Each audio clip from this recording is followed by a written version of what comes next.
તો સૌ પ્રથમ આપણે 1 મિનિટ માટે બધો જ ઉદ્ઘોષ છે. આ બધો ઉદ્ઘોષ એટલે સમજ્યા? ઉભરો, દૂધ અને દૂધનો ઉભરો, એ બેમાં ફેર. આ બધો ઉભરો છે. આપણે તો દૂધ ઉપર જવું છે, અને દૂધ ઉપર જવું હોય તો શું કરવું પડે? દૂધના ઉભરાને હેઠો બેસાડી દેવો પડે, શાંત કરી દેવો પડે. એમાં ઉદ્ઘોષ કહો, કાર્ય કહો, બધું દૂધના ઉભરા જેવું છે. એટલે એને થોડુંક આપણે શાંત કરી દઈએ. મનને શાંત કરીએ ને એટલે ઉભરો શાંત થઈ જાય. પેલું જોજો, દૂધનો ઉભરો અને ફૂંક મારે ને એટલે તરત બેસી જાય હેઠો. એમ આપણે જરા ફૂંક મારી દઈએ. ફૂંક એટલે સમજ્યા? આમ ફૂંક નહીં, શાંત ચિત્ત કરી દઈએ. બસ આપણે બધા વિચારોને થંભાવી દઈએ ને એ ફૂંક મારી કહેવાય. અને મનને શાંત કરી દઈએ. કારણ કે શાંત જળ હોય ને, જોજો તમે, વહેતું ન જળ હોય, વહેતું નીર, અને દોડાઈ ગયેલું હોય, અને એમાં પછી તમે ચાંદીનો રૂપિયો અંદર નાખો તો એના દેખાય? બોલો, દેખાય? પણ શાંત જળની અંદર કાળું ઠીકરું નાખો ને તો એ દેખાય. સાચું? કાળું ઠીકરું દેખાય અંદર. બોલો. તો આપણે તો મહારાજને જોવાના છે, તો આપણે પહેલાં શાંત થઈ જઈએ. પેલા જેમ શાંત જળ થઈ જાય ને, આપણે આપણી વૃત્તિઓને શાંત કરી દઈએ. બીજું બધું સંભાળવાનું બંધ. જેમ ફોન સ્વિચ ઓફ કરી દો છો ને, એમ આપણે અંદર પણ એક ફોન ભગવાને આપ્યો છે. ને રાતમાં એમાં બેઠો સપનામાં ચાલતો હોય. પેલો ફોન તો રાતમાં ઊંઘમાં બંધ થઈ જાય, અને આ તો સપના રૂપે ચાલતો હોય. જોજો ઘણા તો. અને જાગ્રતમાં તો ચાલતો જ હોય. અહીં બેઠા બેઠા મુંબઈ જઈ આવીએ, બોલો, વગર ભાડે. એટલે થોડુંક આપણે મનને શાંત કરતા શીખીએ. અને સત્સંગમાં આવ્યા પછી મન શાંત થવું જોઈએ. તો જ દોડાયેલું પાણી એ અટકે અને શાંત જળ થાય. તો જે વાત કરવી છે ને, એ એકાગ્રતાથી ઝીલી શકાય. તમે એક પ્રશ્ન પૂછો કે વિદ્યાર્થી સ્કૂલની અંદર વિદ્યાર્થીઓ ભણતા હોય છે. એક ક્લાસમાં માની લો કે 30 કે 40 કે 50 વિદ્યાર્થીઓ હોય. શિક્ષક એકના એક હોય, ભણાવનાર શિક્ષક એકના એક હોય, છતાંય રિઝલ્ટમાં ફેર પડી જાય છે. એ જ ટોપિક, એ જ ટેક્સ્ટ બુક, એ જ ટીચર, એ જ સમય ફાળવ્યો હોય ટીચરનો, એટલો જ સમય બધા માટે સરખો ફાળવ્યો હોય, પણ કોઈ 80% લાવે છે, કોઈ 90% લાવે છે, કોઈ 60% લાવે છે, કેટલાય 40% સંતોષ માનીને બેસી જાય છે, કેટલાય નપાસય થયા. બને છે કે નહીં આવું? બેટા, કેમ આવું બન્યું? તો કે હોશિયાર હતો એટલે. નહીં. હોશિયાર એટલે શું? જેનું એકાગ્રતા જેની વધુ એ જ હોશિયાર. જેની એકાગ્રતા વધુ એ હોશિયાર. એ હોશિયારીનો આધાર બુદ્ધિ ઉપર નથી, એકાગ્રતા ઉપર છે.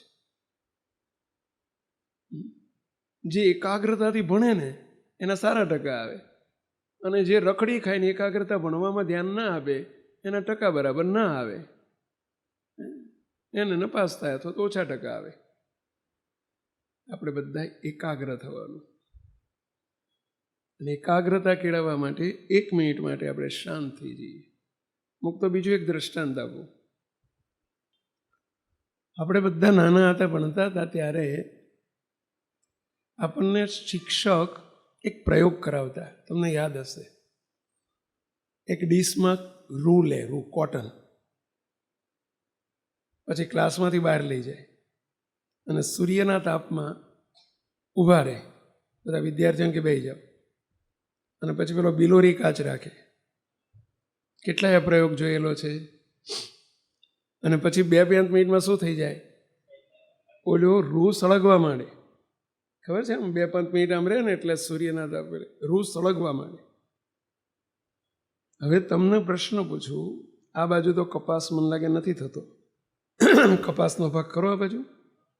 કારણ કે કોટન મિલો, કપાસની ફેક્ટરીઓ, જીનિંગ ફેક્ટરીઓ આ બાજુ દેખાતી નથી. ક્યાંય એટલે સેવક અનુમાન કરે કદાચ કપાસનો પાક ઓછો, જ્યાં કપાસનો પાક બહુ હોય ત્યાં જીનિંગ ફેક્ટરીઓ પણ બહુ હોય. હવે તમે મોટા મોટા જીનિંગ ફેક્ટરીઓ એટલે સમજ્યા ને, કપાસના જીન હોય, એમાં સૂર્યના ખુલ્લા તાપમાં હજારો મણ અનાજ પેલો કપાસ પડ્યો હોય ખુલ્લામાં. જોયું છે તમે કોઈ કપાસના મોટા ઢગલા જોયા છે? ખુલ્લામાં પડ્યા હોય. બોલો, મેં એવું ક્યાંય સાંભળ્યું નથી કે સૂર્યના તાપથી ઢગલો હળગ્યો હોય. આ કોઈ બીડી પીનામ નાખે તો વાત જુદી છે, પેલું ઠૂંઠું નાખી દે બુલમાં તો વાત જુદી છે. બાકી કોઈ જ જોયું તમે કે સૂર્યના તાપમાં કપાસ હળગ્યો હોય? કોઈના ખ્યાલમાં હોય તો આંગળી ઊંચી કરો પહેલાં. તો અહીં તો સૂર્યના તાપમાં ઓલું હળગ્યું મારું બેટું, ડીશમાં રહેલો કપાસ. કેમ આ હળગ્યો ઓલો નથી હળગતો? ચાલો કોણ આંગળી ઊંચી કરશો? તમે કહો સ્વામી અમે ભણતી વખતે આંગળી નથી ઊંચી કરી, હવે અત્યારે આ ઉંમરે ક્યાં આંગળી ઊંચી કરાવો? વિષ્ણુ મહારાજ કરેલી છે આંગળી ઊંચી નિશાળમાં? તો કહો હિરેન મહારાજ.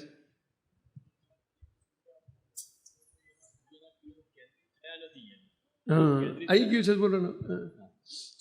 કિરણો એમાં કેન્દ્રિત થયેલા નથી એટલે એમાં ફોકસ ના થઈ શકે, એટલા માટે એ સળગી ના જાય. સૂર્યની કિરણો પેલા બિલોરી કાચમાં કેન્દ્રિત થાય છે અને પેલામાં વિકેન્દ્રિત છે.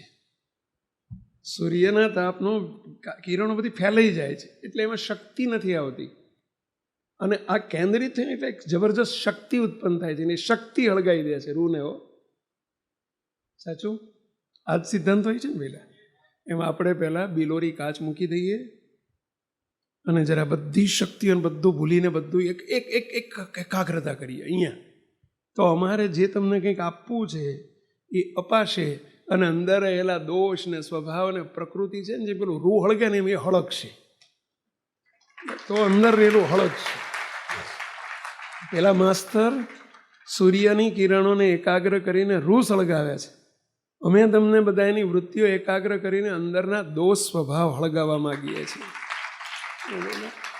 એટલા માટે તમને બોલાયા છે. અને ગુરુનો ધર્મ જે છે, સંતોનો ધર્મ જ આ છે કે પોતાની નજીકમાં આવે એને હળગાવવા નથી, એનામાં રહેલા દોષ સ્વભાવ પ્રકૃતિને સળગાવવાનો ધંધો કરે એનું નામ સંત.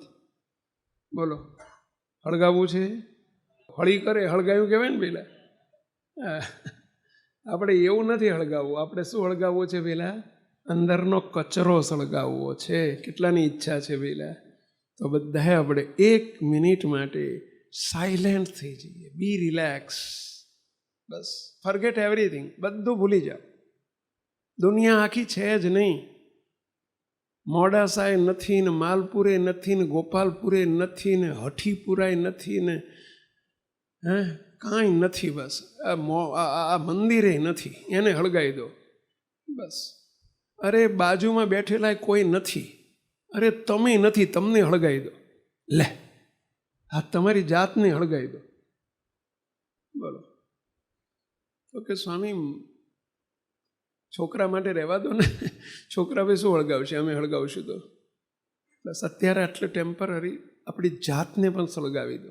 બસ એકલા સાયલેન્ટલી મહારાજ બિરાજ્યા છે, સ્વામિનારાયણ ભગવાન બિરાજ્યા છે, અને હું એમની મૂર્તિમાં અનાદિ મુક્ત કરીને મને મૂર્તિમાં રાખી લીધો છે. બસ હું ને મારા ઠાકોરજી અમે બે જ છીએ, છતાંય તે દેખાવ એક જ છે. બસ હું મહારાજની મૂર્તિમાં જ છું, અનાદિ મુક્ત હરિ મૂર્તિમાં જ છું હું. બસ હું અનાદિ મુક્ત એવો મૂર્તિમાન થકો મૂર્તિમાં જ છું.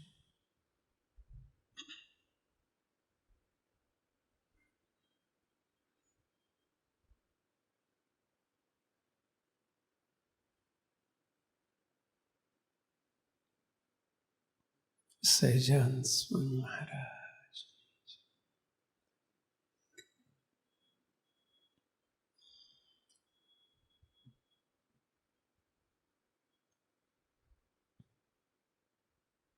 સર્વે મુક્તો આપણા ભારતીય સંસ્કારો છે, સંસ્કૃતિ છે. ગાંડા ઘેલા પણ જીવનમાં કોઈ ગુરુ કરવા જોઈએ. જીવનમાં ગુરુ જોઈએ જોઈએ જોઈએ. ગુરુ વગર ના ચાલે. ગુરુ વગર એ નગરો કહેવાય. શું કહેવાય? એ નગરો કહેવાય. કોઈ પણ વ્યક્તિએ ફરજિયાત જીવનમાં ગુરુ કરવા પડે, કરવા જ જોઈએ. અને ગુરુ હંમેશા એક હોય. સમાગમ ઘણાનો થાય, પણ ગુરુ તરીકે સ્વીકાર હંમેશા એકનો જ કરાય.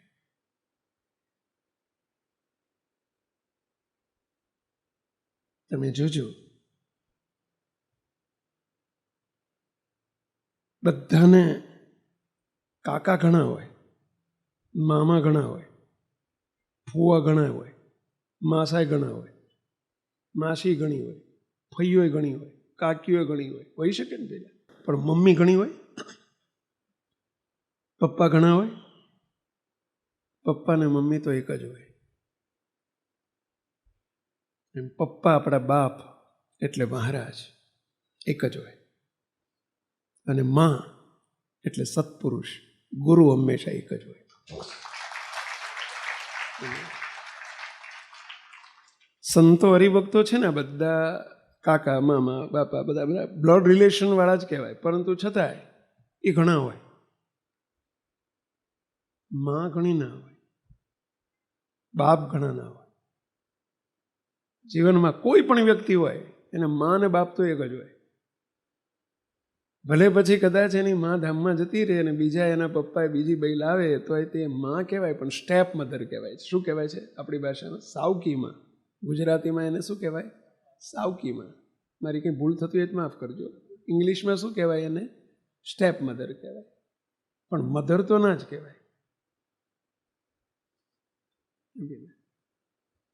આપણા જીવનમાં એક બાપ નક્કી કરવા પડે ને એક માં નક્કી કરવી પડે. આપણા સૌના બાપ છે ભગવાન સ્વામિનારાયણ, જેણે આપણને બધા એને સ્વીકાર્યા છે. અને ત્યાં સુધી આપણે પહોંચ્યા, બાપ સુધી પહોંચાડવાનું કામ જો કોઈ કરતી હોય ને તો માં કરે છે. બાપની ઓળખાણ પહેલા દીકરાને કે દીકરીને, બાળકને પહેલા ઓળખાણ માની થાય છે. અને પછી માં કહો કે આ તારા પપ્પા. સાચી વાત છે. માં શીખવાડે કે બેટા તારા પપ્પા છે. માં શીખવાડે. માની પેલું બાળક બોલતું હોય ને, મમ્મી મમ્મી આ કોણ છે? એટલે કે માસી. અને એને પઈ જાય છે. એને એટલો બધો વિશ્વાસ હોય માં ઉપર. કોઈ દિવસ વિચારે નહીં કર્યો. કોઈ દિવસ બાળક ગમે એટલો બુદ્ધિશાળી હોય, કોમ્પ્યુટર યુગનો બાળક આવશે તોય તે કોઈ દિવસ એવો પ્રશ્ન નહીં પૂછે કે મમ્મી આજ મારા પપ્પા કેમ? ભાઈ, આ ભાઈ શબ્દ નહીં આવે. એને ભગવાને એક માં ઉપર એટલો વિશ્વાસ. તમે કોઈ દર પૂછ્યું નહીં હોય, તમારી મમ્મીને પૂછ્યું હતું નાનપણમાં કે અત્યારે કે આજ મારા પપ્પા કેમ, આજ માસી કેમ, આજ મામા કેમ? બસ એમણે કીધું મામા એટલે મામા. મમ્મીએ કહ્યું કે આ તારા માસી એટલે માસી. મમ્મીએ કહ્યું કે આ પપ્પા એટલે પપ્પા. પણ બાપની ઓળખાણ મમ્મી કરાવે છે, માં કરાવે છે. કોઈ દિવસ એવું નથી મેં ક્યાંય જોયું કે બાપ માની ઓળખાણ કરાવે. એવું નથી ભાડ્યું કે બાપની ઓળખાણ કરાવનાર કોણ છે? પેલા માં. એમ એવા સત્પુરુષ ગુરુ એ આપણી માં છે. અને એ જ્યારે મળે ને એટલે આપણને આપણા બાપ ઓળખાવે, ભગવાન ઓળખાવે. પહેલું કામ એ કરે. જોજો, માસીની ઓળખાણ પછી કરાવે, પણ માં સૌથી પહેલી ઓળખાણ કોને કરાવે ખબર છે? એના બાપની જ કરાવે. બોલે એનો બાપ રમાડવા લઈ જાય ને તો એને કહે જો તારા પપ્પા આવ્યા તને રમવા લઈ જાય છો, એમ કરીને એને ઓળખાણ કરાવી નાખે. માસીને ફોઈને કાકીને બધાની ઓળખાણ પછી, પહેલા માં ઓળખાણ પહેલી એના બાપની કરાવે. એમ સાચા સંતની માની, સાચી માની ખબર કેવી રીતે પડે કે એની જોડે જે જાય એટલે પહેલો જ બાપ ઓળખાવે. કોણ ઓળખાવે? પેલા બાપ ઓળખાવે. બાપ એટલે કોણ? પેલા આપણને મહારાજની ઓળખાણ કરાવે કે આપણા બાપ કોણ છે, આ ભગવાન સ્વામિનારાયણ કેવા છે, કોણ છે, આપણને ઓળખાણ કરાવે છે. આ સાચી માનું લક્ષણ. પેલા આપણા ત્યાં કારણ સત્સંગમાં સત્પુરુષ પોતે આપણે એમને ગુરુ કહીએ, પરંતુ એ તો એમ જ કહેતા હોય હંમેશા કે અમારા તમારા આપણા સૌના ગુરુ તો એક જ છે. કોણ છે? પેલા ભગવાન છે. એ કોઈ દિવસ માનો ધર્મ છે, બાળકને મોટું કરવામાં વિશેષ જો કોઈનો પણ ફાળો હોય તો માનો હોય છે. કેટલા વાત સાથે એગ્રી છો? પેલા તમે બાપ થઈને આંગળી ઊંચી કરો છો, તમારી આબરૂનો સવાલ છે. પણ વાત સાચી જ છે. બાળકના મોટું કરવામાં, એના પોષણમાં, એના ઘડતરમાં મોટો ફાળો માનો હોય છે. નાનપણથી એને કપડાં બગાડ્યા હોય તો સાફ એની માં કરશે, એનો બાપો ના આડે હો. બોલો, સાચી વાત છે. એને પીપ જોવું હોય ને તો એ મમ્મીને મમ્મી પીપ એમ કરશે. પપ્પાને કોઈ તો પપ્પા પીપ નહીં કીધું હોય. માનો ફાળો મોટો છે, છતાંય તમે જોજો, આપણે જોયું હશે કે જ્યારે માં સ્કૂલમાં છોકરાને એડમિશન અપાવવા જાય ત્યારે બોલે, પેલો ક્લાર્ક પૂછે બાબાનું નામ બોલો, એટલે તરત બોલશે બાબાનું નામ લખો, ગૌરવ મનુભાઈ પટેલ લખો. તો કે બેન, તમે એને મોટો કરવામાં ફાળો તો મનુભાઈ કરતાં તમારો મોટો છે, તેને એના નામની પાછળ તમારું નામ લખાવો ને. કે ગૌરવ ગોમતીબેન એવું લખાવો ને, તમારે શું વાંધો છે તમને એવું? તો કે ના, નહીં, એના પપ્પાનું જ નામ લખાવાય. તમારે આ બાજુ કંઈ મમ્મીનું નામ પાછળ ચાલતું હોય મને ખબર નથી હો. આ વિસ્તારમાં એવું કંઈ નથી ને નવું. એ વખતે મમ્મી કહેશે, સાહેબ મારા નામની પાછળ પણ એના બાપનું નામ આવે છે ને એના નામની પાછળ પણ એના બાપનું નામ આવે. એનો અર્થ શું થયો ખબર પડી? માં પોતાના પતિમાં ઓગળી ગયેલી છે, ઓગળી ગયેલી છે. પોતાને પ્રયત્નો, પોતાના દાખલા ને પોતાની મહેનત ઉપર એની નજર નથી. આજ ઓગળી જવાપણું, આજ અસ્તિત્વનો પ્રલય કરી નાખ્યો છે. એ કોઈ દિવસ એમ નહીં કે મારું ગમે એવી સ્ત્રી હોય તો એમ જ કહેશે નહીં એના પપ્પાનું નામ લખાવો. મહેનત કરીને મોટું એને કર્યું હોય તો તે બોલો, એને એના બાપે જિંદગીમાં કોઈ દર ખોળામાં બેહાડીને રમાડ્યું ના હોય. બોલો, કોઈ દર એકાદી બચી ના ભરી હોય. બચી કેમ શું કે તમારી ભાષામાં, જાડી ભાષામાં, પાતળી ભાષામાં શું કહેવાય છે? કિસ. ઇંગ્લિશમાં એને કિસ કે. બોલો, જિંદગીમાં છોકરાને બચી ના ભરી હોય, કે કિસ ના કરી હોય, છતાંય તે મારું એની માં જ બોલો એને એના પપ્પાનું જ નામ લખાવે. કારણ કે એની માં પોતે પણ ઓગળી ગઈ છે. જ્યારથી પરણીને આવીને ઘરમાં ત્યારથી બોલો, પોતાના સરને માયલોક ચૌધરી હોય અને અહીં પટેલ હોય, આમનું નામ પટેલ ચાલતું હોય તો એ આઈને તરત બોલો ના અટક બદલી નાખશે. આ સુધી રમણભાઈ પાછળ લખાતું હોય અને હવે જસુભાઈના ઘેર આવ્યા તો જસુભાઈ લખાઈ દે. બોલો, એના બાપનું નામ બદલી નાખે, એની અટક બદલી નાખે. ઘર 20 વર્ષ, 22 25 વર્ષ સુધી જે ઘરમાં મોટી થઈ હોય એ ઘર બદલાઈ ગયું એના માટે. એના હગાવાલાને બદલી નાખ્યા, કારણ કે એના પતિનું બધું જ હવે એનું પોતાનું કરી નાખ્યું. એ જ બતાવે છે કે એ આપણી ભારતીય સંસ્કૃતિના સંસ્કાર છે. માં પોતે હોમાઈ જાય છે પોતાના પતિમાં, માં પોતે ઓગળી જાય છે પોતાના પતિમાં, પોતાની ચોઈસ મૂકી દે છે, પોતાની પસંદગી મૂકી દે છે. બોલો,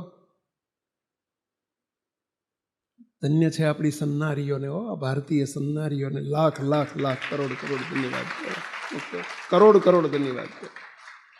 કારણ કે એ સ્ત્રીએ પોતાના પતિમાં સમાઈ ગઈ છે.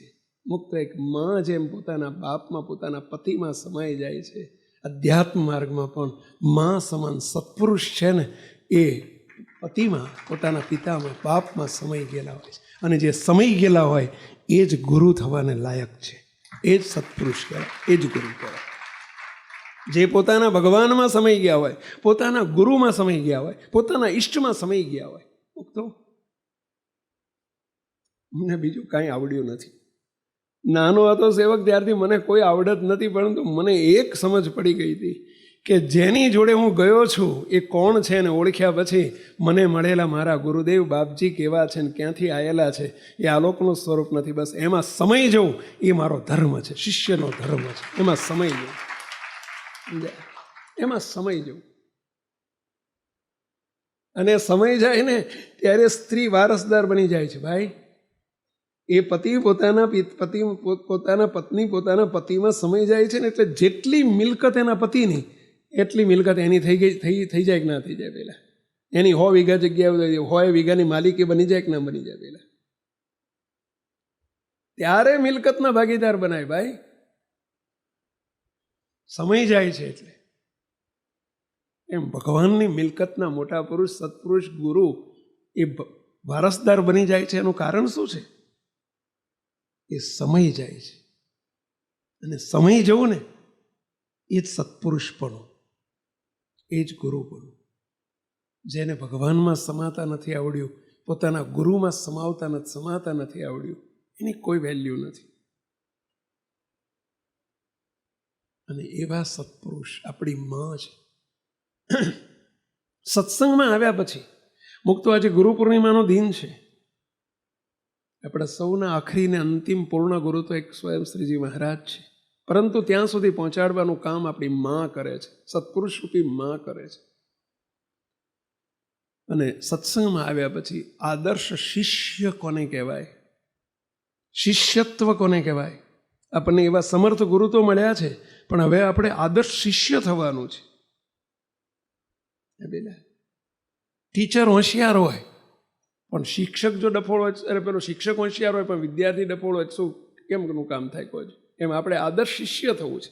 અને આદર્શ શિષ્ય થવા માટે ફક્ત એક જ ઉપાય, એક જ લીટી આપણે કીર્તનની આજે જોવી છે કે આદર્શ શિષ્ય કેવી રીતે થઈ શકાય, કોણ થઈ શકે? કહો સ્વામી.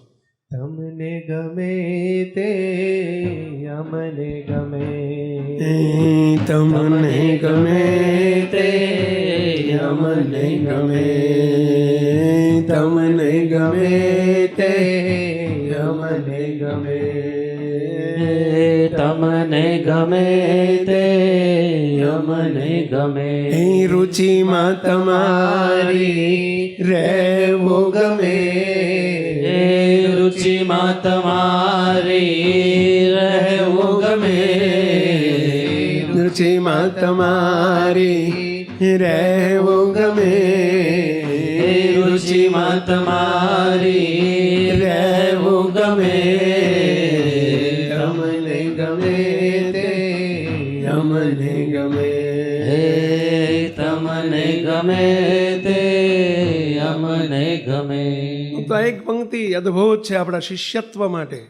સંતો આપણે પણ બહુ આ જીવનમાં લઈ વણજો અમીલા.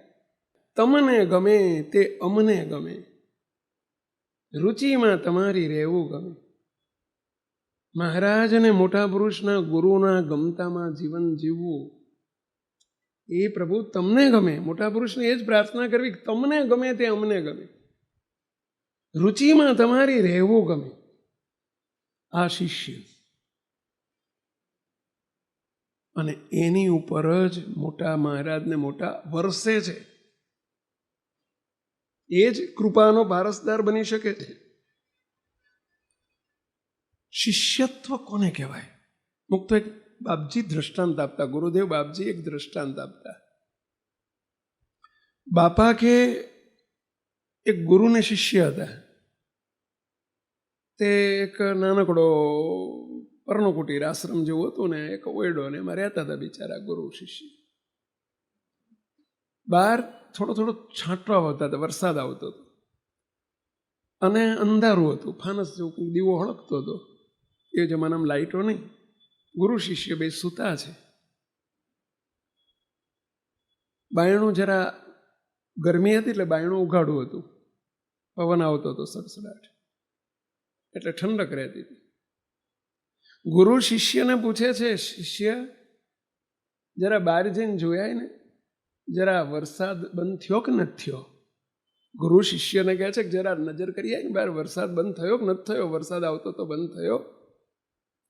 પેલો શિષ્ય શું કહે છૂતો હતો, ગુરુદેવ હમણાં એક બિલાડી છે ને, પેલી બિલાડી બહારથી અંદર આવી, તમારી બાજુમાં જ બેઠી છે, એની માથે હાથ ફેરવો તો ખબર પડી જશે. જો ભીની હોય તો સમજજો કે વરસાદ ચાલુ છે, અને જો હોકી હોય તો સમજજો કે વરસાદ બંધ છે. એટલે નકા હું બહાર જોવા જોઈએ ને કહેતા બિલાડીને માથે હાથ ફેરવી દો ને. ગુરુએ જાણ્યું કે મા બેટો માથાનો મળ્યો છે. એ પેલા પછી ગુરુ તો કહેવાય ને ભાઈ હેડ. ગુરુ કે ભાઈ બાયણું બંધ કરીને શું કહે છે, જરા બાયણું બંધ કરી દે ને, સમજ્યા? પવન આવે છે જરા, તો કે ગુરુજી ઓઢી લો ને એટલે બાયણું બંધ થઈ જાય. ઓઢવાનું પડ્યું જ, ઓઢી લો, માથે ઓઢીને હોઈ જાઓ એટલે બાયણું બંધ થઈ જાય. મારો બેટો ના ઊભો થયો. પછી ત્રીજું કહ્યું કે ભાઈ અંધારું છે, જરા લાઈટ, જરા દીવો મોટો છે ને નાનો કરી દે ને, જરા ઊંઘ આવે. કે ગુરુજી આંખો બંધ કરી દે એટલે આપણે દીવો બંધ થઈ જાય, અંધારું જ થઈ જાય. એટલે આંખો બંધ કરી દો. પહેલાં આંખો બંધ કરવાનો, દીવાનું કીધું હતું. પછી ત્રીજું કામ કહ્યું ભાઈ બાયણું બંધ કરી દે ને. ત્યારે પેલો શિષ્ય એમ કે છે, ગુરુજી 2 કામ મેં કર્યા, એક તમે કરી લો ને, કે બોલો એક તમે બાયણું તો ઊભું થઈને તમે બંધ કરી આવો ને. તો હવે આવા ચેલા, ગુરુના ગમતામાં રહેવાની જેની કોઈ તાકાત નથી, કોઈ તૈયારી નથી, એ શું જહ મારે કહો? આપણે એવા શિષ્ય નથી થવું. શિષ્યત્વ કોને કહેવાય? ગુરુની મરજીમાં જીવન જીવે એનું નામ શિષ્યત્વ કહેવાય. મુક્તો આપ સૌને મારે 1-2 પ્રસંગો કહેવા છે. સ્વામિનારાયણ ભગવાનની અબરભાવની હયાતીનો એક પ્રસંગ કહેવો છે. જ્યારે મહારાજ મનુષ્યોને મનુષ્ય જેવા દર્શન આપતા, અમારા સંતોની ભૂમિકા છે. સ્વામિનારાયણ ભગવાને જુનાગઢમાં મંદિર કરવાનું શરૂ કર્યું. જુનાગઢમાં સ્વામિનારાયણ મંદિરનું કામ શરૂ કર્યું.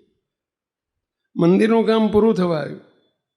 હવે ત્યાં મહંતાઈ આપવાની હતી, પરંતુ બહુ મોટો એક જટિલ પ્રશ્ન હતો કે ત્યાં જુનાગઢ દેશનું પાણી બહુ જ ભારે હતું. ગિરનારની તળેટી, પથરાળ જમીન, અને એનું પાણી બહુ ભારે.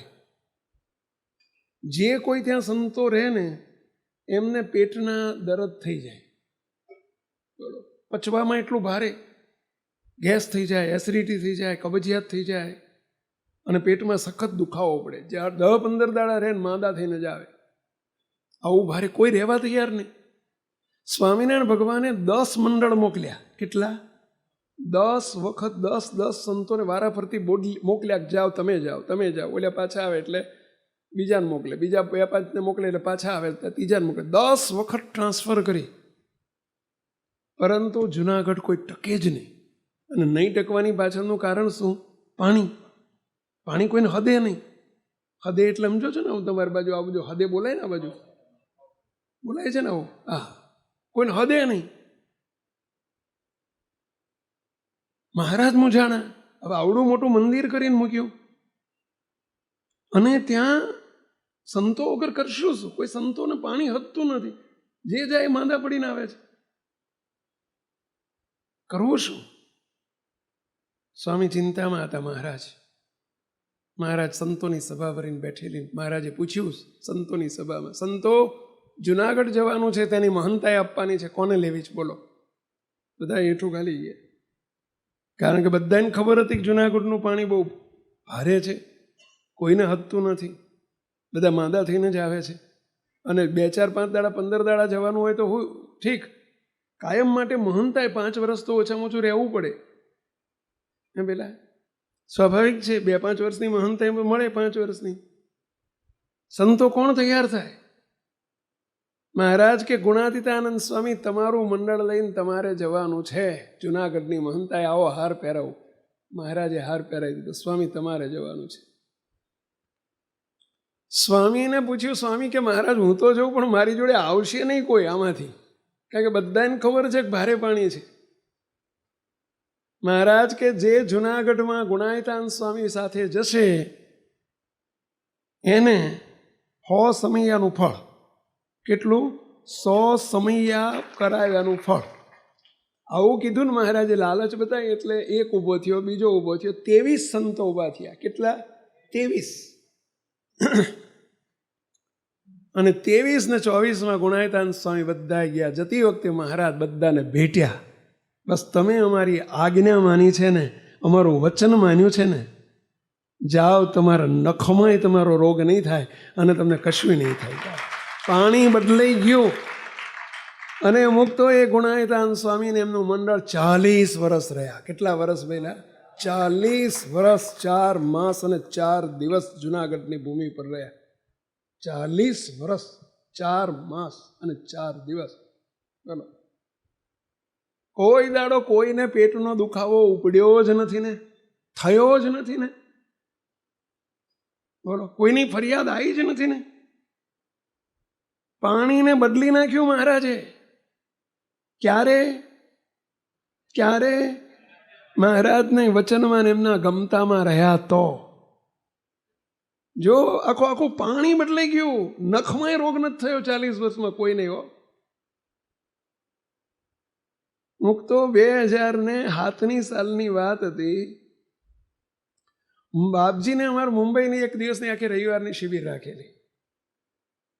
સેવકને શનિવારે બાપજીએ કહેલું તું શનિવારે સુરત સભા કરી, સાંજે સભા કરીને તું રવિવારે સવારમાં 9 વાગે તારે મુંબઈ આવી જવાનું છે. કીધું ભલે બાપા.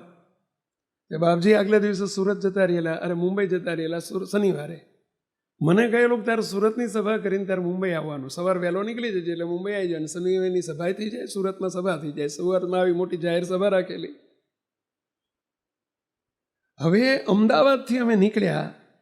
બપોરે લગભગ અમે જમીને 2-3 વાગે નીકળેલા અને રસ્તામાં મને બરોડા લગભગ આવવાનું થયું અને છાતીમાં ભયંકર દુખાવો શરૂ થયો. ડાબી બાજુ દુખાવો વધતો જ ગયો કે તમને મટી જશે. એટલે મેં એસિડિટીની ગોળી હું મારી જોડે રાખું. મને એમ કે એસિડિટી ઘણી વખત થાય છે એટલે એનો દુખાવો હશે કંઈક. એટલે મેં પેપ્સિડ નામની ગોળી મારી જોડે હતી. 2 ગોળી મેં મોઢા મૂકી દીધી. ચુવેબલ ગોળી હોય, ચૂસવાની ગોળી.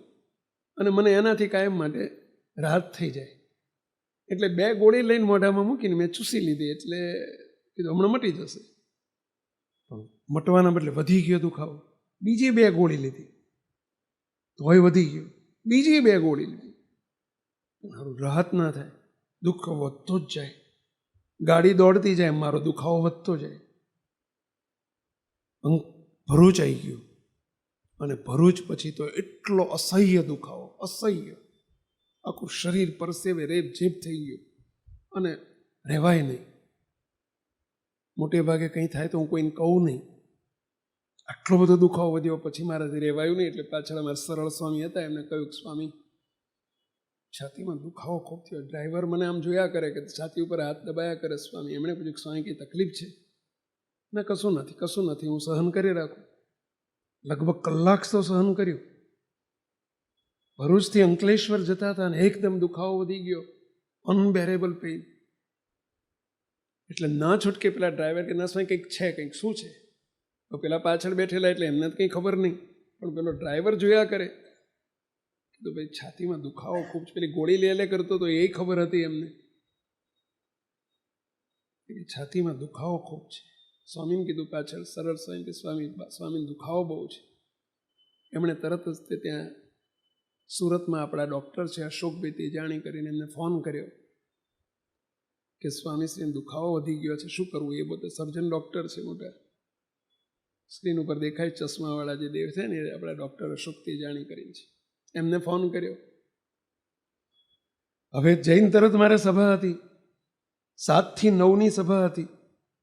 અમે માંડ 6:30 લગભગ 6, 6:30, 7 વાગે પહોંચવાના હતા. જઈને તરત સભા હતી અને લગભગ 1000 જણની સંખ્યા હતી, આવવાની હતી.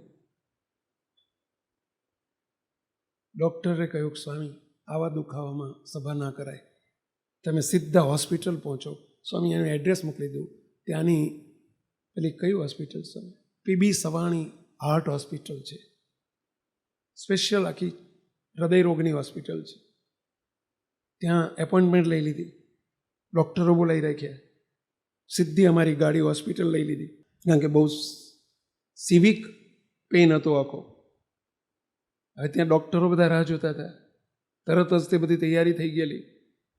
સેવકને સીધો જ તે પેલો કાર્ડિયોગ્રામને ધોળિયોગ્રામને કે જે કહેતા હોય પહેલાં એ કાર્ડિયોગ્રામને, બાપજીના પ્રસાદીના શબ્દ, બાપા કાર્ડિયોગ્રામને ધોળિયોગ્રામ કહેતા. એટલે બધું ચાલુ થઈ ગયું ટ્રીટમેન્ટ. ડૉક્ટર જરા સિરિયસલી કહ્યું સ્વામી બધા પ્રોગ્રામ કેન્સલ કરી દેવાના છે. અમને ડાઉટ છે કે હાર્ટનો કોઈક પ્રોબ્લેમ છે જ. અત્યારે ઇન્જેક્શન આપીને અમે તાત્કાલિક રાહત થઈ જાય એવું કરી દઈએ છીએ, એમણે સીધું જ પેલા બાટલા ચાલુ કરી દીધા, ઇન્જેક્શનો આપી દીધા. આવતીકાલે, બીજે દિવસે રવિવાર હતો, સાંજે હોસ્પિટલમાંથી જે કાર્ડિયાક ડૉક્ટર હતા એ નીકળી ગયા હતા કે કાલે કે સ્વામી આપણે પેલી શું કહેવાય એન્જિયોગ્રાફી કરવી પડશે, પણ એ સોમવારે થાય અને સોમવારે એન્જિયોગ્રાફી કર્યા પછી ખબર પડે ખરેખર શું છે.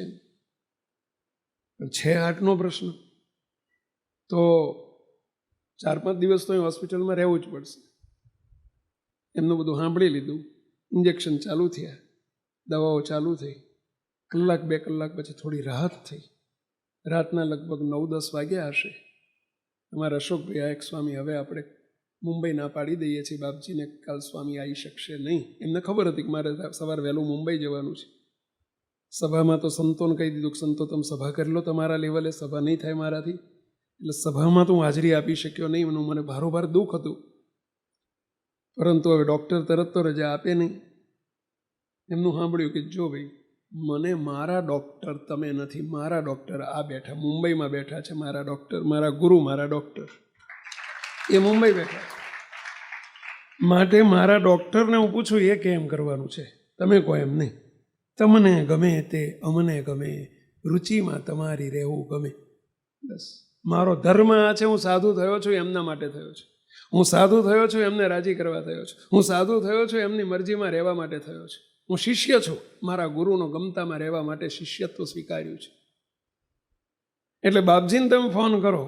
એમણે બાજુમાંથી જ બાપજીને ફોન કર્યો, બાપજી સ્વામીશ્રીનો આવો દુખાવો શરૂ થઈ ગયો હતો અને આવી રીતે બધી વાત કરી અને અત્યારે હોસ્પિટલમાં છે. બાપજી કે શું થયું? બાપજી કે આવું થયું છે. બાપજી કે હવે શું એ ડૉક્ટરો શું કહે? ડૉક્ટરો એમ કહે છે કે સોમવારે એન્જિયોગ્રાફી કરવાની થશે, પછી 2-4 દાડા રહેવું તો પડશે જ, પણ 7-8-10 દિવસ તો ક્યાંય આગા પાછા નહીં થવાય એવું ડૉક્ટરોનું અત્યારે સજેશન છે. બાપજી કે સ્વામીને આપો. મને ફોન આપ્યો, હું તો ફોન, બોલો બાપજી શું આજ્ઞા છે? બાપજી કે કેમ છે તને? મેં કીધું બાપજી અત્યારે દુખાવો, પેઇન રાહત થઈ ગઈ છે, દુખાવો નથી. બાપજી કે તારે સવારમાં 5 વાગ્યે જે નીકળવાનું હતું તો 5 વાગ્યે નહીં, 4:30 નીકળી જવાનું છે, 4 વાગ્યે નીકળી જવાનું છે. કારણ કે ગાડી ધીમે ચલાવજો. ઓલા ડ્રાઈવરને હું કહી દઉં છું ગાડી ધીમે ચાલે, ધીમે ચલાવવા માટે કલાક વહેલો નીકળજે, પણ 4 વાગ્યે નીકળી જવાનું છે. 9 વાગ્યે આવીને શિબિર તારે જ કરવાની છે. હવે એક બાજુ ડૉક્ટરો બધા કે નથી જવાનું, મારા ગુરુ કહે છે કે આવવાનું છે. મારે કોનું માનવું? ડૉક્ટરનું માનવું કે મારા ગુરુનું માનવું? ડૉક્ટરો કોઈ સંજોગમાં કેમ રજા નહીં આપી? મેં કીધું મારે રજા લેવાની છે, તમે નહીં આપો તો મારી જાતે કાઢી નાખીશ. આ બધું જે બધા હોયા લગાયા છે હું જાતે કાઢીને જતો રહીશ. મારે જવાનું છે, મારા ગુરુએ કીધું છે કે આવવાનું છે એટલે આવવાનું છે. તમને ગમે તે અમને ગમે, તમને ગમે તે અમને ગમે, એ રુચિમાં તમારી રહેવું ગમે, રુચિમાં તમારી રહેવું ગમે, તમને ગમે તે અમને ગમે. બસ હે મહારાજ, હે મોટા પુરુષ, જો આપણે આવું જીવન બનાવજો. જો તમે કેટલા મહારાજને મોટા તમારી પર કેટલા વરસી જાય છે, જોજો તો ખરા પેલા કેવા વરસી જાય છે.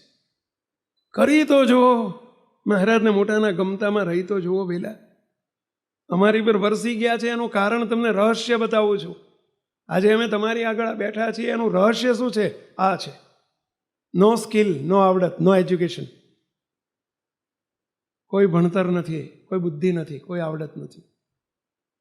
અને આવડત ને બુદ્ધિથી અહીં નથી પહોંચાતું. એક જ ગુરુના ગમતામાં જીવન જીવવું છે. શું બોલો છો બધાએ? ગુરુના ગમતામાં જીવન જીવવું છે. કરી તો જુઓ. મુક્તો અને બધા ડૉક્ટરો નાના કરતા રહ્યા. મેં કીધું રજા લઈને બોલો, મને 3 વાગે રજા આપી દીજો, મને નાવા ધોવાનું બાકી છે, 3 વાગે નહીં ધોઈ 4 વાગે મારે નીકળવાનું છે. સ્વામી ના જવાય, બહુ જોખમ લો છો. મેં કીધું એક કામ કરો, તમે જોડે બેસી જાઓ ગાડીમાં. ડૉક્ટર સાહેબને અશોકભાઈને કીધું, અશોકભાઈ તમે ગાડીમાં બેસી જાઓ, મારી જોડે ગાડીમાં આવો ને ઇન્જેક્શન બધું તૈયાર રાખજો. જરૂર પડવાની નથી પણ તૈયાર રાખજો. કંઈ દુખાવો થાય તમે મને ઇન્જેક્શન આપી દો. પેલી આપણે રાખીએ છીએ, શું કહેવાય પેલું વિગો રાખી મૂકું છું, એટલે પેલું ફરીથી પકડવાની માથાકૂટ ના થાય. એને સીધું જે વિગોમાં આપી દેજો, ઇન્જેક્શન આપવાનું થાય. પણ મારે જવાનું છે, તમારે આવવું હોય તો હેડો, નહીંતર કંઈ નહીં. બોલો અમે 4 વાગે નીકળ્યા, મારી જોડે ગાડીમાં બેસી ગયા, અમે 4 વાગે નીકળ્યા, 9 વાગે પહોંચી ગયા ત્યાં. તરત બાપજી કે લે કર સાબત ચાલુ કરી દે. બધા રાહ જોઈને બેઠેલા 200-250 હરિભક્તો. શિબિર હતી અમારી. બોલો સવારના 9 વાગ્યાથી બપોરના 1 વાગ્યા સુધી 4 કલાક સુધી એટલા પહેલા 4 કલાક સભા કરી છે. કશું હરામ મને જો કંઈ. અને પછી બાપજી કે સાંજની સભાઈ તારે કરવાની છે. પાછી સાંજે 3 થી બીજા હાથ, એટલે બીજા 4 કલાક. 8 કલાક કથા થઈ. ત્યાર પછી મુક્તો વીઘો તો જતી રહ્યો. અત્યારે આ વાત 2008ની કરું છું. 17 વર્ષ થયા.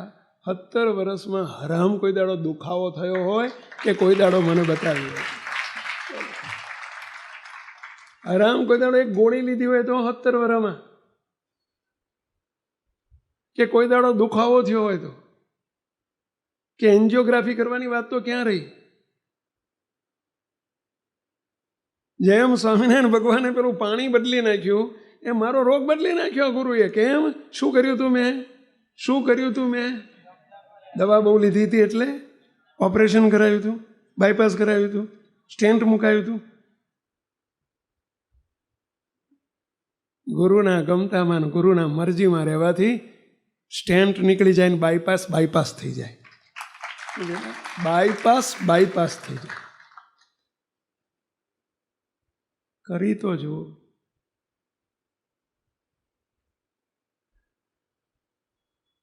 ગુરુ મરજીમાં રહ્યા કોને કહેવાય? ગુરુ ગમતામાં રહ્યા કોને કહેવાય? ગુરુને શિષ્ય કોને કહેવાય? ગુરુના સાચા શિષ્ય કોને કહેવાય? એક જ લીટી ફરીથી સ્વામી.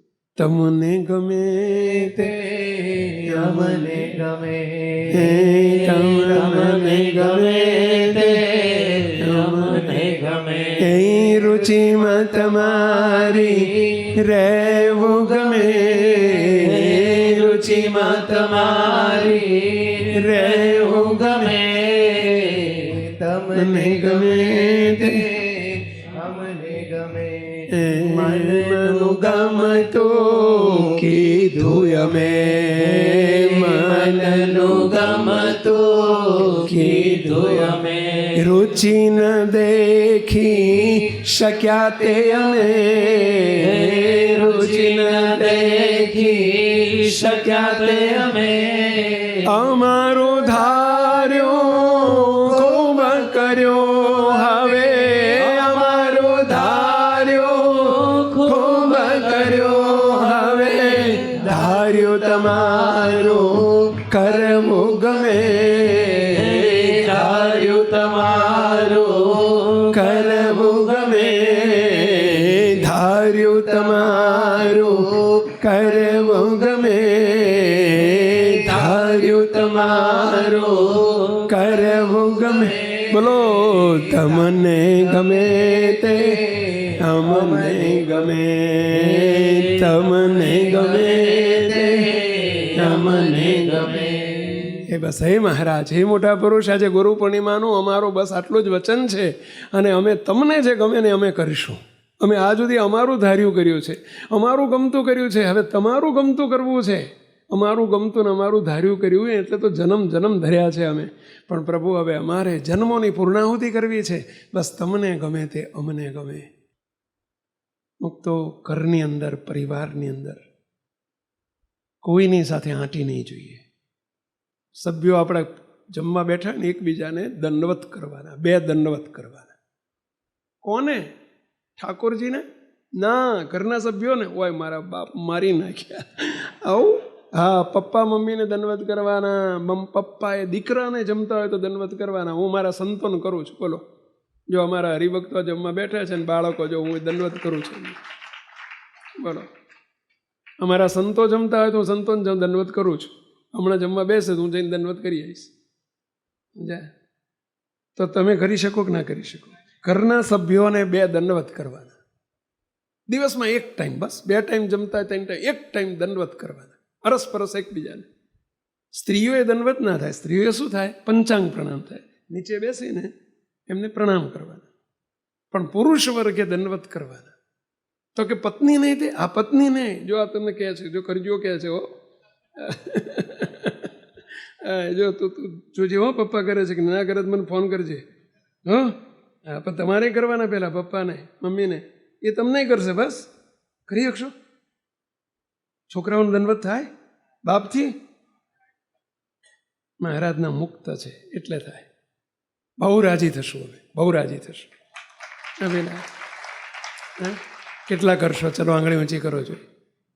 જો અહીં બધી આંગળી ઊંચી ના થયો, જો કરજો રાજીપો લેવાનો જ. બસ તમને ગમે તે અમને ગમે, તમને ગમે તે અમને. અને શરૂઆત અહીંથી જ કરવાની છે. અહીંયા બધા હમણાં જમવા જાય ને ત્યારે તમારે પછી જ ડીશ હાથમાં લેવાની. જે બધા દૂર જમતા હોય ને તો એમને દંડવત કરવાના, પછી ડીશ લેવાની જમવાનું, દૂરથી દંડવત કરી લેવાના. આ બધા હરિભક્તોને એવો શરમ ના રાખશો. આપણા આજ સુધીના બધા પાપ બળી જશે. બસ ચાલો, આ હરિભક્તોને દંડવત કરજો. આજે ધૂળમાં નીચે પાથરેલું હોય ઠીક, નહીં તો ધૂળમાં કરજો. કપડાં બગડશે નહીં, અંદરથી ચોખ્ખું થઈ જશે. જો અમારા મુક્તો બધા જમવા બેઠા, જો આ સેવક કરે છે પેલા, જો અમારા બધા જુવાનિયા છોકરાઓ છે, અમારા લો બધા તમારા દીકરા જ છે બધા, તોય અમે દંડવત કરીએ છીએ. એ પેલા મને કાંઈ શરમ સંકોચ નથી થતો. આ તમારા સંતોને હું તો કરું છું ને રોજ, બોલો. કારણ કે મેં માન્યું જ નથી કે હું ગુરુ છું ને આ શિષ્યો છે. મહારાજના મુક્તો છે, મુક્ત ભાવથી દંડવત કરજો બધા. બોલો, આ સુધીની બધી ભૂલો ભગવાન માફ કરી દેશે. બોલો, અને રોજ જે ભૂલો થતી હોય ને એ તમે ઘરના મહારાજને, તમે તમારા પત્નીને, તમારા દીકરા દીકરીઓને એકબીજા દંડવત કરશો ને તમારી રોજે રોજની ભૂલો માફ થઈ જશે. બોલો લે, આ રોજનું ખાતું રોજ ચૂકતે. વચનમાં વિશ્વાસ રાખીને આ પ્રમાણે વર્તીએ ને તો મહારાજનો જે સંકલ્પ, મુક્તો સંકલ્પ સંશય ના કરતા. આવું થાય, સંશય ના કરતા, સંશય ના કરતા. સંશય આત્મા વિનશ્યતિ. સંશય જીવ હંમેશા એનો વિનાશ જ થાય છે. અહીંયા સંશય નહીં કરવાનો. મહારાજને મોટા કહે છે વિશ્વાસ લાઈન કરશો તો આમ જ થશે. આજે બે જ લેસન આપવા છે. હવે આમાં કંઈ તમને વાંધો હોય તો કહો પેલા. આમાં કેવી છે એની આજ્ઞા કરનાર કોણ છે? કોની આજ્ઞા છે વિચારજો. તો ગુરુ પૂનમ તમારી પહોંચી ગઈ. તો આજે ગુરુ પૂનમ નિમિત્તે રાજી કરવા છે ને મુક્તો, તો કરશું ને મુક્તો પ્રમાણે આપણે બધા છે. લાલાભાઈ આંગળી ના ઊંચી કરી. શાબાશ શાબાશ શાબાશ. બસ બધા આજથી શરૂ કરજો. 4 મહિના તો કરવાનું છે. ચાતુર્માસ ક્યાં સુધી પહેલા? ચાતુર્માસ. દિવસમાં એક વખત ઘરમાં એકબીજાને દંડવત કરવાના, ખાસ કરીને જમતી વખતે પહેલા. અને આજે અહીંથી જ શરૂઆત કરી દેવાની છે. બસ આટલી આજ્ઞા માનજો. ભલે રાજી રહેજો. જય સ્વામિનારાયણ.